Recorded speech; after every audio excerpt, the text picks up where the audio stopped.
هغه درې کسان چې اول به دوی جنت ته ځي، یعنی هغه کم خوش قسمته درې کسان دي چې اول به دوی و جنت ته ځي، الله به دوی اول و جنت ته داخلوي.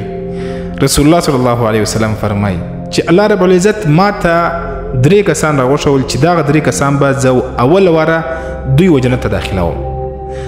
اول څوک دی؟ شهید. د شهید خو جلا شان دی، هغه څوک چې هغه خپل وینه د الله پر دین باندې د الله د رضا لپاره توی کی، خپل سر د الله د رضا لپاره کاټ کی، خپل ځان، خپل اولاد، هر څه د الله د رضا لپاره قربان کی. شهید د دې خو جلا غټه مرتبه ده. د شهادت مرتبه الله و ارچاته هم نه ورکوي. او بل دویم وعفیف متعفف، هغه ځوانه، هغه کس یا هغه پیغله، هغه زنانه چې هغه هم خپل هم پاک وي، بل چاته هم د پاکی دعوت ولر ورکی. یعنی کچیر یو زنانه و یو ځوان ته د زنا دعوت ولر ورکی، د بدکار دعوت ولر ورکی، دی دا ورته وایي چې زه د الله څخه ویریږم، ما په زړه کې د الله خوف دی، ته هم د الله څخه وویریږه. یعنی خپل هم ښه عمل کوي، بل ته هم د دې دعوت ولر ورکوي.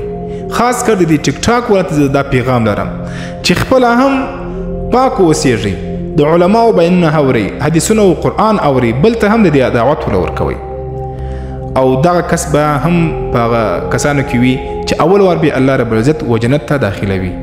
او دریم وعبد احسن عبادت الله، هغه بنده چې هغه د الله رب العزت عبادت په ښه طریقه سره وکړي، یعنی د سنت مطابق عمل وکړي، د رسول الله صلی الله علیه وسلم د تعلیماتو مطابق عمل وکړي، دغه کس به هم الله رب العزت اول کسانو کې چې د جنت په داخلوي. نو دا هغه درې کسان دي.